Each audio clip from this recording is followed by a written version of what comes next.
نن او یا اتیا کال مخکې چې کله د دارالعلوم دیوبند بلکې یو نیم سل کال مخکې د دارالعلوم دیوبند بنیاد کې ښودلی کېدو دا د هغې تسلسل دی چې د بر صغیر پاک و هند د تقسیم نه مخکې لارډ میکالی په سرزمین هند باندې د یو کالج بنیاد کې ښودو او یو نعره یې ولګوله وی دا کالج ما سله جوړ کړی دی وی ہمارے تعلیم کا مقصد اس کالج میں اسکول میں اس یونیورسٹی میں پرائمری مڈل اور ہائی میں ایسے نوجوانوں کو تیار کرنا ہے جو شکل صورت کے لحاظ سے ہندوستانی ہو لیکن دل و دماغ کے اعتبار سے انگلستانی انگریز اور انگریز کے غلام ہوں وی زما د دې کالج د جوړولو مقصد دا دی چې زه په دې پرایمری کې په دې میډل کې په دې هائی کې په کالج او په یونیورسټۍ کې داسې نوجوان تربیت کم چې هغه نوجوان د شکل صورت په لحاظ سره یو عام هندوستانی وي یو عام پاکستانی وي لیکن د دل و دماغ په اعتبار سره انګلستانی وي یعنی انګریز وي او د انګریز بچی وي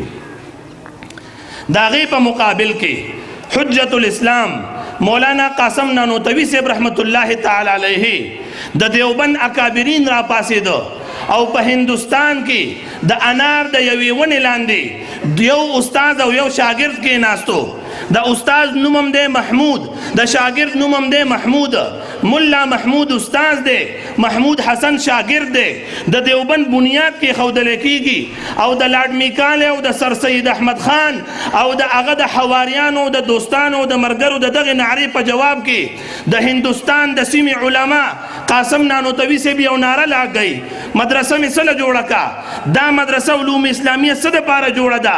حقانیه څه له جوړه ده عثمانیه ابو هریره تحسین القرآن او په زراو مدرسې څه له جوړې دي او نن د دیوبند بنیاد څه له کېدمه وہی ہمارے تعلیم کا مقصد اس مدرسہ میں اس دارالعلوم میں اس مکتب میں اس جامعہ میں ایسے نوجوانوں کو تیار کرنا ہے جو شکل صورت کے لحاظ سے ہندوستانی ہو پاکستانی ہو لیکن دل و دماغ کے اعتبار سے اسلامی ہو محمدی ہو اور محمد کے غلام ہو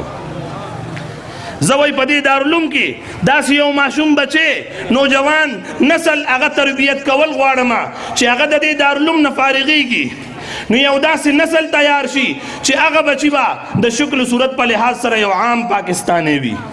یو عام هندوستانی به وي یو عام بنگالی افغانی به وي لیکن دی به د دل و دماغ په اعتبار سره اسلامی وي دی به محمدی وي دی به د محمد رسول الله غلامی صلی الله علیه وسلم زما عزتمندو هغه دارالعلوم دیوبند بیا څوک تیار که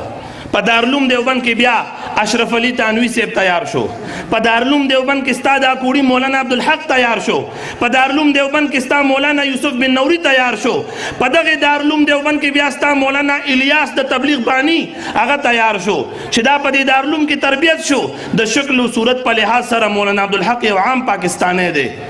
داسې څه خاص د هغې که مونږ او تاسو دا تصویران وګورو یا کارګزاري واورو نو هغه څه یو داسې یو عجیبه انسان نو چې په دې ټوله دنیا کې عجیبه و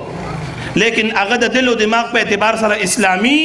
محمدي او د نبی علیہ السلام د غلامۍ حق ادا کو نن دارالعلوم حقانیت تمام دنیا سے رابطه لګیا د زما عزتمندو نو راځئ زما عزتمندو آخري خبره ده چې نن ستا په پاکستان کې د 2017-18 د مردم شمارې مطابق د پاکستان هغه 22 کروڑ آبادی کې تاسو ته پته ده دې وخت کې د پاکستان په آبادی کې 9.5 کروڑ لکان او جنکې دا په سکولونو کې دي دا په کالجونو کې دي دا دنیاوي تعلیم حاصلوي او د هغې په مقابله کې زما په دارالعلوم کې زما هغه چې کوم دی په جامعه کې په مکتب کې او په مدرسه کې په ټول پاکستان کې 50 لکه الکان او جنکې داخل دي یو طرف ته 50 لکه بل طرف ته 9.5 کروڑه اوس که ته دا تپوس کې زمانه چې قاری صاحب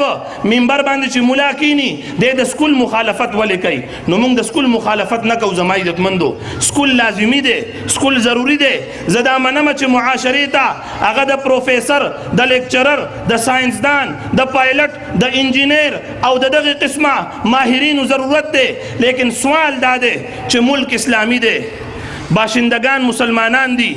د دغه ملک هغه چې کوم دی ازادي د اسلام په بنیاد باندې شوې ده. بیا څه وجه ده چې نن د مملکت خداداد پاکستان 50 لکه هلکان او جنکۍ په مدرسو کې داخل دي او 9.5 کروڑه په سکول کې دي. دا سحر چې 9.5 کروڑه سکول ته ځي، کالج ته ځي، یونیورسټۍ ته ځي، دوی ماسپښین مازدیګر او ماښام کې څه کوي؟ بس دغه یو سوال دی او دغه مطالبه ده. دا بچي ماسپښین مازدیګر او ماښام کې پتنګان الوزي، ګوچې کوي، کرکټې کوي، ټیم پاسي کوي، وخت ضایع کوي او د قوم او د ملت بچي هغه ضایع کیږي لګیا دي. زما عزتمندو تاسو ته پته ده د معاشرې د ټولو نه بیکاره انسان چرسي او پوډري سړی دی. ستا په پاکستان کې په 23 کروڑ آبادی کې د یو محتاط اندازې مطابق دی وخت په پاکستان کې 1 کروڑ 25 لاکھ نوجوانان الکان او جنکۍ دا په ایسو کې په چرسو کې او په خطرناکو نشو کې مبتلا دي. پلار بیغمه، مور بیغمه، د خاندان سربراه بیغمه، د قوم او د ملت دا نوجوان نسل چې د نن 10 کاله بعد به دغه نوجوانانو ته د قوم واګې په لاس کې ورکلی کېږي. ستا په پاکستان کې 1 کروڑ 25 لکه دا چې کوم دی نو په ایسو کې مبتلا دي. دی به سبا د ملک مشران کېږي. زما عزتمندو نو د پروګرام مقصد دا دی چې موږ د دې نه عبرت حاصل کړو، موږ د دې نه سبق حاصل کړو او خپل بچي، خپل الکان او خپل جنکۍ په مدرسو کې داخل کړو. الله رب العزت دا ختمونه د ناظرۍ او د حفظ او دا ختم بخاری په خپل دربار عالی کې قبول او منظور کړي. واخر دعوانا ان الحمد لله رب العالمین.